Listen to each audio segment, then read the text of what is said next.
views and opinions expressed in this program are those of the participants and do not necessarily reflect the views of BronxNet or the program underwriters. Welcome to Vote 2017, our special edition of In the District. Coming up, we have candidates from City Council District 12, including the neighborhoods of Wakefield, Eastchester, Co-op City, and more. The incumbent for the race is City Council member Andy King. Also on the ballot, we have Carey Lynn Gordon and Pamela Hamilton Johnson. We have invited all candidates on the ballot for the Democratic Party to participate in this program. I am Javier E. Gomez, introducing you to the candidates running for City Council District 12.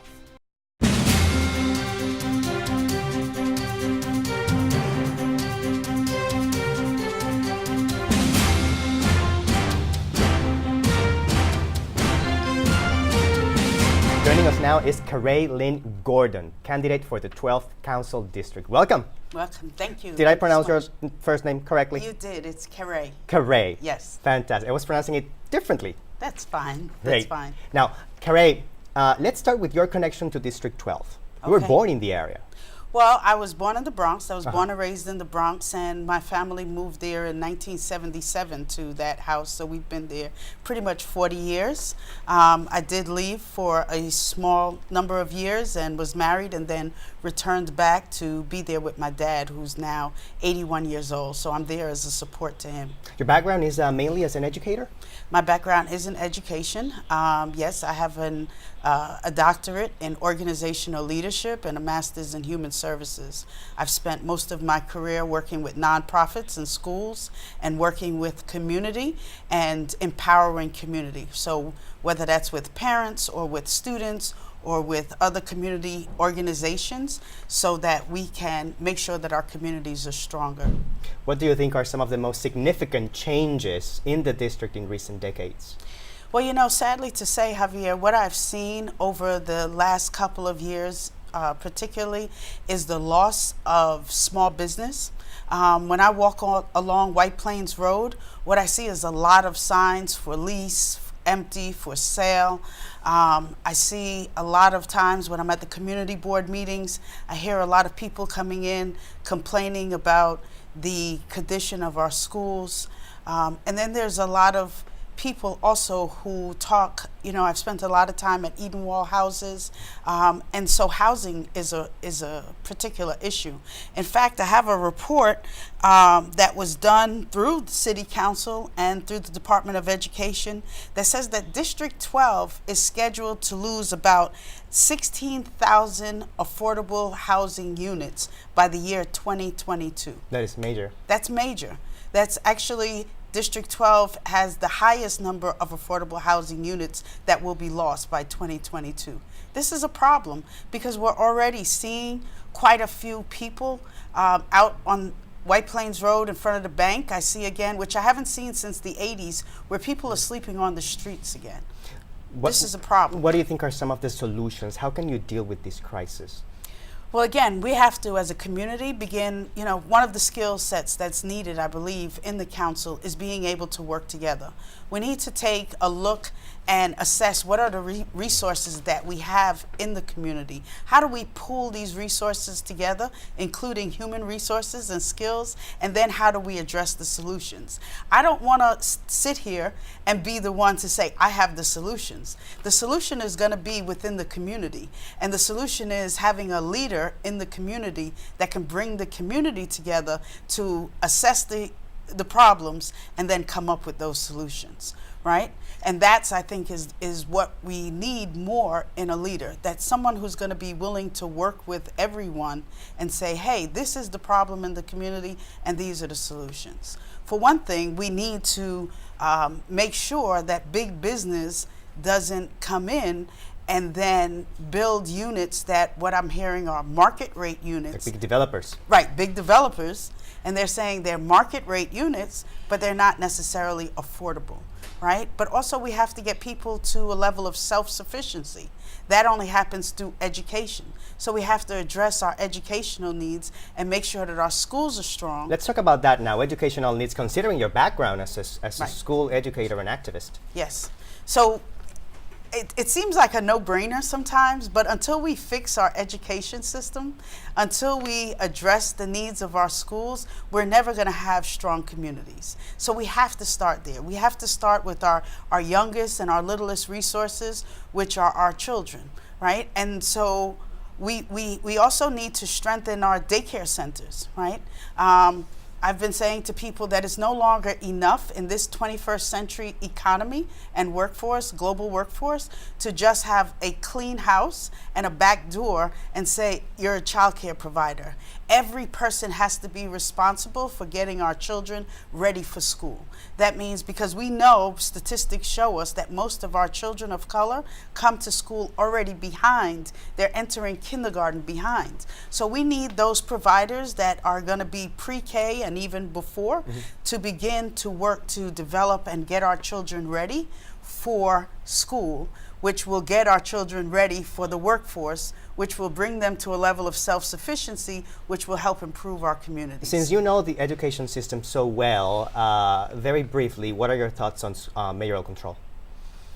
Well, I think that mayoral control is important. It's important to have local control of schools. And that mayoral control is good as long as also the community, including the community boards, are a part of what goes on, because every community is different and every community and population of students have different needs. And it's really important that on a local level that we support our teachers, our educators, our principals to make sure that that school is getting what that school needs in that specific community. So I think mayoral control is good. Switching gears now to health, you know, the Bronx continues to have great successes in health, but also there are still many challenges. Right. So again, you know, one of the things that we have to do also in this year, folks can vote to have a constitutional convention, and some of those things are outside of, you know, what we can do maybe at City Hall, and some of them are on a state level. And on the state level, we need to be able to vote for a single-payer health plan, right? And so therefore, you know, we can't address health. We have to address it holistically, and we need, you know, the Bronx has the highest asthma rates. Now we need to look at how do we address asthma, right? One child at a time, but also some of the information and making sure that parents get information and that children are getting access to the health that they need, or the preventive health measures that they need from the earliest ages. Again, going back to how do we begin to work with our students even prior to them entering school. Job creation in the district, what is your vision in that area? Well, you know, one of the sad things is that right now there are zero unemployment centers or job centers in District 12, right? So even before talking about job creation, again, we have to talk about job preparation. Resources. Right? Resources, right? How do we match residents to jobs? We have to first identify which residents need jobs. How are we identifying that if we don't even have a place for you to come to and say, hey, I need a job? So we need to create some job centers, right? Employment centers help people right now. There are a lot of people that don't even know how to fill out an application online. And this is not, you know, these are people maybe between the ages of 40 and 60 who have found themselves in a 21st century workforce that do not have 21st century skills. And so therefore we have to improve the 21st century skills of many of our residents so that they can qualify for the jobs that we're creating. STEM jobs, we know there's a demand for that. We have to have centers and training that we can improve creating that workforce so that they can meet or match the need and the demand for the jobs that are out there. But right now, like I said, we don't have any centers. So the first thing is, hey, we need to create some job centers in District 12. What are some of your plans in terms of public safety initiatives? Well, we want to continue to work with the 47th Precinct and strengthen that community council. We need to make sure that we have adequate police. You know, I really like the idea of community policing. Beat cops. Right, exactly. Beat cops, you know, and making also sure that those cops on the beat are working with our young people, engaging our young people in a positive dialogue, making sure that they kind of know who's who in the community, so that, you know, sometimes issues with our young people can be addressed before just through relationships. So we want to make sure that our community has the relationships with the police and that the police feel as a part of our community. And I think that that in itself has been working, and we want to build on that. What are your thoughts on transportation? There are still some challenges around the area as well. Yeah, there's a lot of challenges around transportation. Again, we need to be working together within the city and state to see what are those issues. We have a really old infrastructure, and we need to upgrade our systems because it's right now we're carrying so many people back and forth. There's no quick solution, but we need to again be working together with city, local government and state government to find the funding, and it can't always come off the back of our local residents and New Yorkers. So I'm not necessarily totally against the mayor's plan to find those funds from where there's more money to be able to fix the infrastructure, the transportation system. Thank you, Carey, for joining us, and good luck in the primary. Thank you, Javier. We'll be right back with more.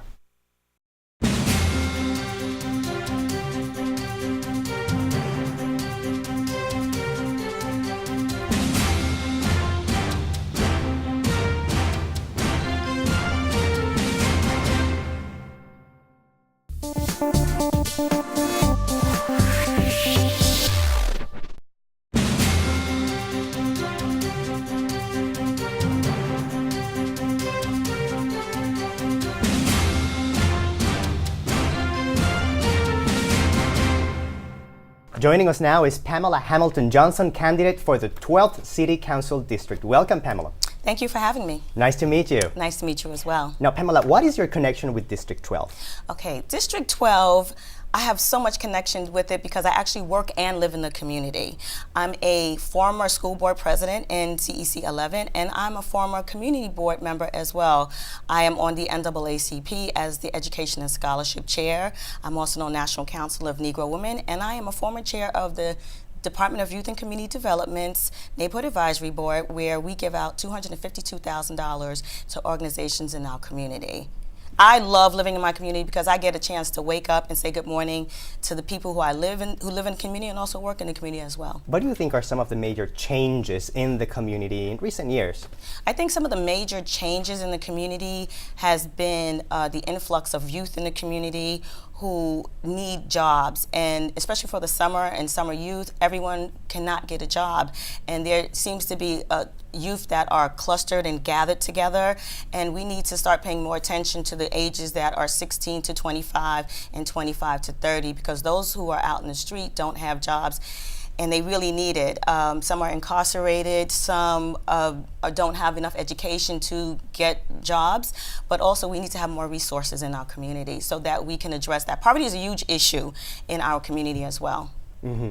Talking a little bit about some solutions in terms of jobs growth and development, any ideas on what can be done if you're elected council person? Okay, so right now let me just say what I'm doing is at the Eastchester Heights Community Center, we also have a workforce development program. So you can come in and you can do, get on the computer, you can learn how to get on the internet. We have seniors who are good training, and we have seniors who are disconnected, and they need to be able to be on the internet because that is the wave of the future. So my degree is I have a bachelor's in computer studies. So going forward, we have to have an employment task force that has technology skills. You're not going to be able to make it if you're not skilled in the industry. What about the education area per se?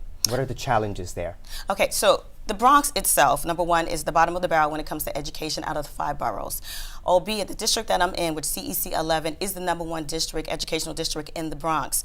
But we all have to make it together. We just can't leave CEC 7 or 9 by itself. We have to kind of really take a look at the scores analytically and research the reason why African American and Hispanic boys are at the bottom of the barrel. We need to actually really shoot resources to those children so they'll be able to come up academically. As you know, The third grade is with the reading test determines what our jails are going to be looking like. And if we can catch them before the third grade, right, early intervention.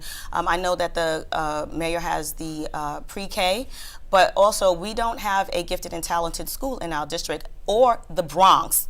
So we have programs, but we don't have a school, and we actually need to cultivate our students in the district so that they don't have to go to Manhattan to be able to get a quality education, a quality curriculum.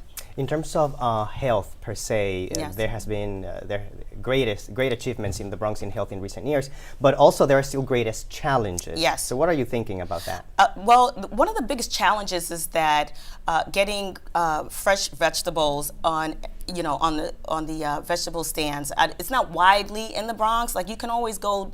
There are more McDonald's, there are more Burger Kings than there are vegetable stands in our district. And what we did one time was had Cornell Education come in cooperative and actually teach people how to eat healthy, because as you know, the Bronx is we have an increase in diabetes, we have an increase in cholesterol, and we actually have to take a look at that. There's a connection between diabetes and poverty as well. Oh, in terms of public safety. Yes. Okay, so public safety, we have complaints in our community in reference to cars being broken into, robberies. I've requested police officers to be placed where I'm at East Chester Heights, but they need to be placed all throughout the district. In reference to Co-op City, they don't have policing like that. They have their own police department, yet they pay taxes for the police department, but they actually need to have a share or a precinct within Co-op City. It is a lot to police. I think it's like 50,000 residents in one area. It has a larger population than some cities themselves. That is correct. And it's just a neighborhood. It's just a neighborhood. Yes. Now, in terms of education per se in Co-op City, I know Yes. that they were dealing with some challenges. Anything specific you can say about that? Yes. Okay. So I'm a former school board president, CEC11. Also, you know the topic very well. I know the topic very well. We actually have several schools in Co-op City, 160, 180, 181, 153, and 178. And we also have some charter schools in the area. What we need are more resources that gives us more technology so the kids can have computers. They have it in the school, but they can't take it home. But they don't have they need to have equity. So every school is not the same. We need smart boards. We need more technology. We need more STEM programs. We need more educational programs that deals with science, and not just science, but also STEAM programs that deals with the arts as well. We can always use more money. As you know, the contract for excellence is money that the state owes. They still owe it. They still haven't owe paid. us, and they have not paid us. And our kids who the money was supposed to go to have already graduated out. But that doesn't mean that they still don't owe us the money. We want that money so that our kids can together be academically sound for the future. So you would actually pursue the contracts for excellence enforcement if elected? Not even if elected. I've already done it right now. Like last year, I go up to the Senate, to the Assembly. I talk to my local politicians, especially Mr. Hasty, and to let him know that we need this money. And I've said it over and over again. And it's been a couple years now that the educational budget does not have it in it. Considering that the district is at the upper end of the Bronx, there are some transportation challenges there. Yes. Anything you can say about what are you thinking in terms of those areas? Okay, so in reference to the Williamsbridge section, we had the 41 bus, which actually only went all the way, it took the bus all the way to 241st Street. What they did was they cut that off and they gave us a 39 bus. But you cannot take the 41 to Fordham Road because now it's a two-fare zone. So a lot of the residents in the community are very upset at that. And Co-op City as well, which they lost services on their line, which is 26 bus, and we've tried to get that service back. We have to get that service back. So there are still challenges in how to reach these communities via mass transit. Absolutely. We're still waiting for the Co-op City subway. Well, the Co-op City is getting a MTA Metro North station, and so that kind of lends to the fact that Co-op City is very upset about the mall that's getting ready to be built. I just recently found out that it's been taken off the agenda, which is great. But there's so much saturation of malls in the area that they're saying that we don't need that. So you're talking about a mall, you're talking about a MTA station where you're going to have more influx of people from Westchester who are going to park their cars at Co-op City, jump on the train to go downtown. Where are these cars going to go? So development is a real issue that it has to be planned. That is correct. And planned in a way where you actually speak with the residents, not something that you think is good for Co-op City, but actually have the input of the residents.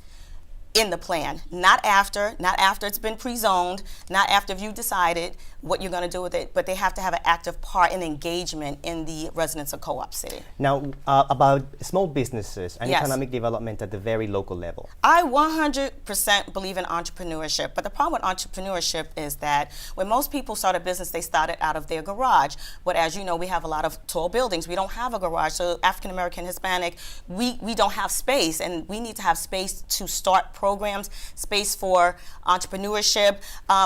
I actually run an after-school program as well, and I was speaking to someone today, and she just didn't know how to navigate the system, how to get a business plan, how to get a EIN number, how to get a bank account. And I think those resources and workshops that gear our residents toward that, I don't think we engage them enough. I don't think that we have the information is widely available, but we actually have to have more workshops, more community input, and letting residents know that you can start a business. You could be the next Bill Gates. Hey, Have you?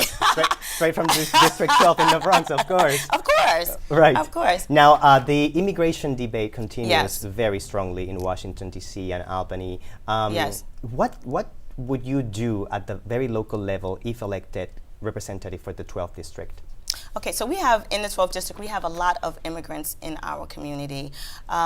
Immigrants who are very afraid to even say that they're there because of deportation. I actually have one of the residents in our community who actually works for us, and he was threatened with deportation, and I had to write a letter in reference to that. But what I would say to immigration is that I know New York City is a sanctuary city. We have to provide basic food, education, employment, and services, because we are a melting pot, and this is what New York is all about. This is what we're known for, and if we don't take care of those that need the help, then that we're not what we say we are. We're not the Big Apple. We're not this melting pot. And so we believe in diversity and being inclusive of everyone that comes to our city. Thank you, Pamela, for joining us today. Good luck in the primary. Thank you so much. We'll be right back with more.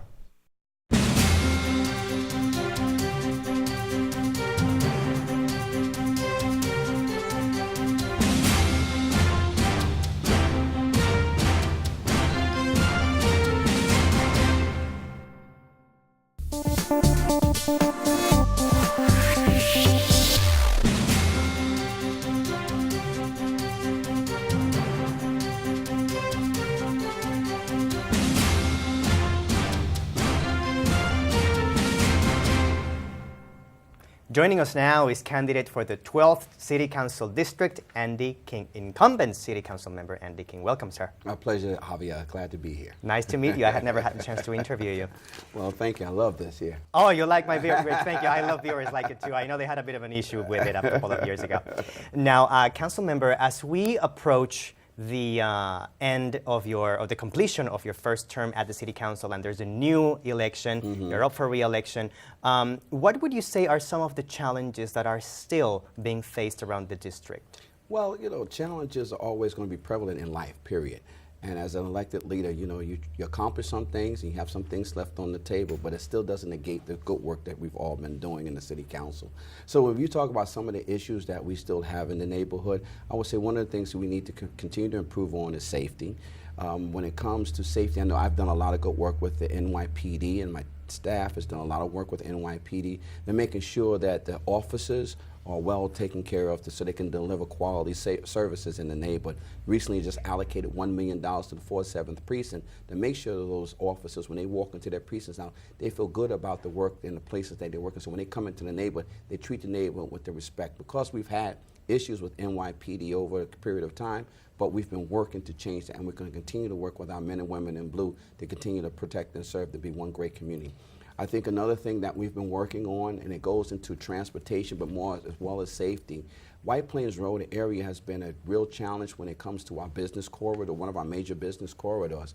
So since being in office, I've been able to establish an Operation Cleaner Streets that will partner up with our neighbors and our friends in the 12th District, and we will go out and clean and help sanitation clean up White Plains Road. I've allocated over $300,000, and this year we've allocated thousands more to make sure that we have additional pickups on White Plains Road alone because it's a heavy traffic area. And as much as we want to keep it clean, yeah, humans are humans. So sometimes on a Saturday evening, you might have an overflow of traffic. But for the norm, it's not our reality. It's just a situation that occurs because people are out.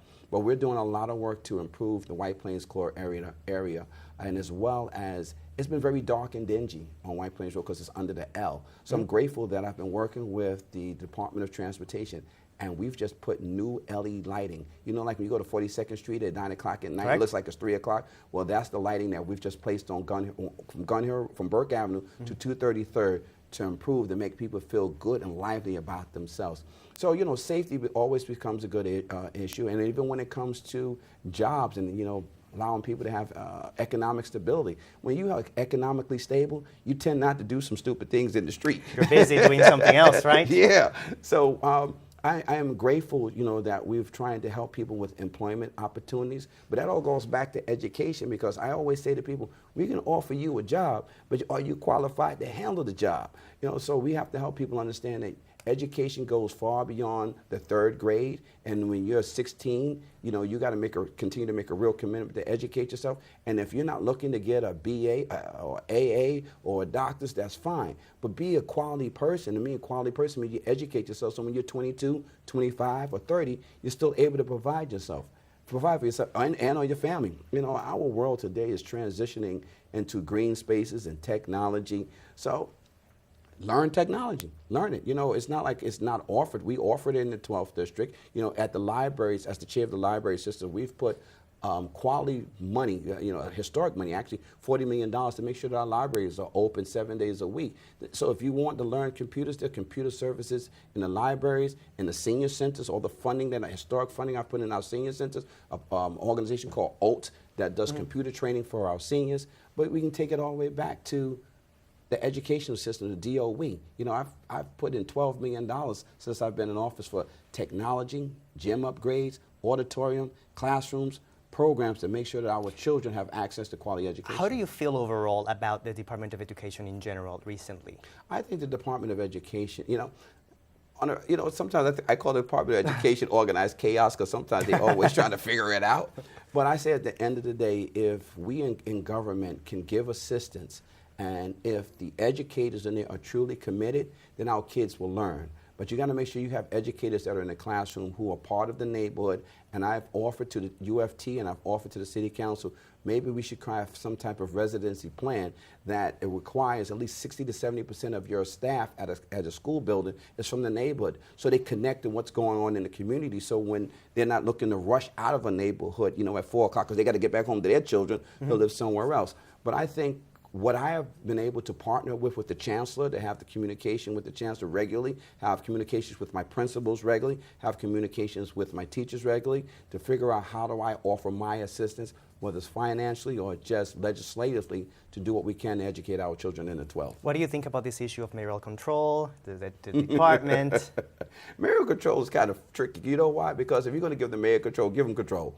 Control? I think control. Yeah, just give him control. And if everything falls apart, then it falls on the mayor. You know, don't go to Albany fighting for Albany. You know, Albany, if you're going to give it to him and let him run the system. So if the system messes up, then we have one place to go to. But we can't be going back and forth. So if we're going to have mayoral control, let's do it in real mayoral control. Another biggie in the district is housing, in terms of home ownership, but also there's a lot of renters in the neighborhood. So what's your vision for the next 4 years? Well, what people don't understand or may not know, the 12th district is a homeowners district. Oh, really? I grew up in a home, a house. We have 5 NYCHA developments in the 12th district and very limited tenanted buildings. But for the most part, we have over 14,000 homes in the 12th district. So I have been managing and working with homeowners to keep people in their homes, whatever problems they may have with taxes and sewer and tax liens, making sure that we keep people in their homes, because we do not want to change the look of the 12th district. So in addition to having a home ownership, we do have some renters, and we want to make sure that I have a lot of friends actually from Manhattan. Yeah. And because of affordability, they're relocating to your district specifically. Well, we're a working district. And the district is a good district, and I don't subscribe because you have 1 or 2 or 3 incidents that might occur that's our everyday norm. There are some districts, there are some parts of New York City that are really struggling, that are really bad. We may have our challenges in the 12, but we're a really good district. You know, we have good businesses, regardless of whatever vacant spaces that we have really good business. We have the only indoor mall in the borough of the Bronx. You know, we're a homeowner district. We have people who are working, professionals up there. So I am proud of the 12th district, regardless of any challenges. I've lived there my entire life. I've gone through the public school system. I'm a proud graduate of PS 41, Olinville Junior High School, and the Evangelist Charles High School. So this is home for me. So I take everything personal. So, you know, I give my blood, sweat, and tears for my community. In terms of homeownership and preservation, what are some solutions to make sure that people are able to retain their home? Well, we've been offering tax liens. I've partnered up with a number of banks in the community to make sure that we have our little workshops to tell people how they can stay in their homes, as well as being able to manage any challenges they have in starting up a home. Next week, you know, in lieu of some of the affordable housing crisis, like I said, I promote home ownership as just a renter who comes and at the end of the day has no connection to a neighborhood and never looks to put down roots. So I've allocated $2.8 million to Humanity for Habitat, and we're getting ready to build for the groundbreaking is going to happen in October, the largest affordable home ownership that's going to take place right in the 12th district. And next week we're doing a presentation, and we're going to do a groundbreaking in October. And that's my commitment to making sure that home ownership stands and people have a place to live in the 12th district. What's your platform in terms of small businesses? Well, small business and you development. Know, we talk about small business because they are really like the meat and potatoes of our communities. And in our corridors, whether it's Boston Road or you're in any of the Co-op City areas or you are running along Gun Hill Road Some of to the White main Plains in Road. the entire region. Yeah. Well, one of the things that I've done is is support our small businesses, having a conversation with the business owners to be a part of the neighborhood as well, so we can constantly come out and deliver funding to you. Not only just deliver funding, but the residents can spend their money. So I'm proud that working with the Monch Bashulu Development Corporation that we started a merchants association for the White Plains corridor to get our business people more involved in our neighborhood, let people know what you're doing, and then we advertise the whole corridor so we can promote more business. And if all the vacant locations that we have, we'll be looking for the landlords to make sure that they put businesses in there that helps our neighborhood. Healthcare accessibility is also another issue. What are your thoughts on that? You know, if you don't have your health, you don't have anything else. You know, so I've been an advocate long before I became to the city council as an organizer for 1199 SEIU, the healthcare union. So my goal is making sure people have access. I've partnered with Metro Plus, Health First, as well as a host of others to Infinity, the host to have a number of access to healthcare, registering people for healthcare. You know, I understand it, and I end with this. You know, when it comes to healthy living, people need to understand health and wellness doesn't revolve around having healthcare. It's the foods that you eat, the activities you engage in that keep you healthy. So I'm proud that we're going to be building one of the first of its kind supermarkets on Gun Hill Road that is a federal mandate to provide healthy food and displays that has a whole paradigm shift of how food is delivered in the 12th district. Before we go, you spoke a little bit about policing. Anything you can say about police and community relations? I think we've improved tremendously. Just this week, the 47th Precinct held its back-to-school backpack giveaway. Over about 5,000 12th District residents showed it. It was a wonderful time. We have changed. There's a paradigm shift of how NYPD and community interacts in the 12th District. We're all coming together, and that's part of, as I say, bringing unity back to the community when I first ran in 2009, and we are successful in completing that task. Thank you, Mr. King, and good luck in the primary. Thank you. We have to take a quick break, but stay tuned. We'll be right back.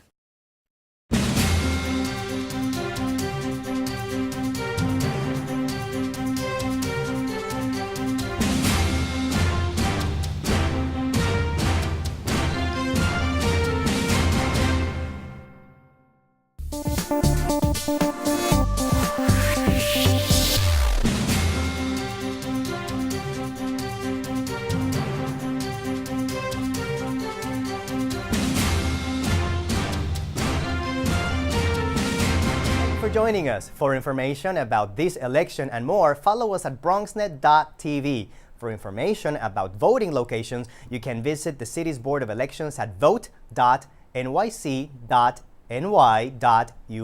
And remember to head out to the polls on September 12th to make your voice heard.